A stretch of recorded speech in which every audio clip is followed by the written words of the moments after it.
নমস্কার দর্শক বন্ধুরা, স্বাগত আমাদের এই চ্যানেলে।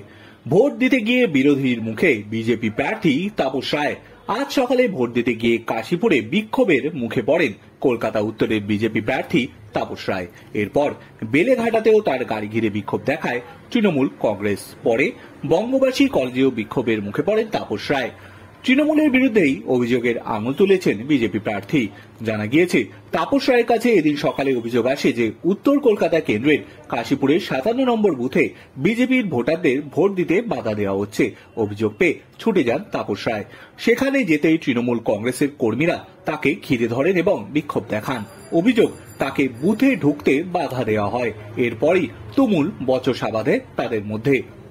তাপস রায়ের দাবি, বুথের বাইরে নিরাপত্তার দায়িত্বে থাকা পুলিশ কর্মী ছিলেন না তখন। এরপরে তিনি থানায় ফোন করেন, পুলিশ অফিসারদের আসতে বলেন। এরপর বেলেঘাটাতে বিক্ষোভের মুখে পড়েন তাপস রায়। তার গাড়ি ঘিরে গো ব্ল্যাক স্লোগান দেন তৃণমূল কংগ্রেসের মহিলা কর্মীরা। শিয়ালদহ বঙ্গবাসী কলেজের সামনে তাপস রায়কে ঘিরে বিক্ষোভ দেখানো হয় এবং গো ব্যাক স্লোগানও দেওয়া হয়।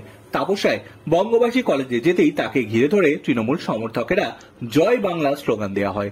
কলকাতা উত্তর কেন্দ্রে বিজেপি প্রার্থী তাপস রায়ের বিরুদ্ধে তৃণমূল কংগ্রেসের প্রার্থী সুদীপ বন্দ্যোপাধ্যায়, কংগ্রেসের তরফে প্রার্থী করা হয়েছে প্রদীপ বন্দ্যোপাধ্যায়কে। Bureau report.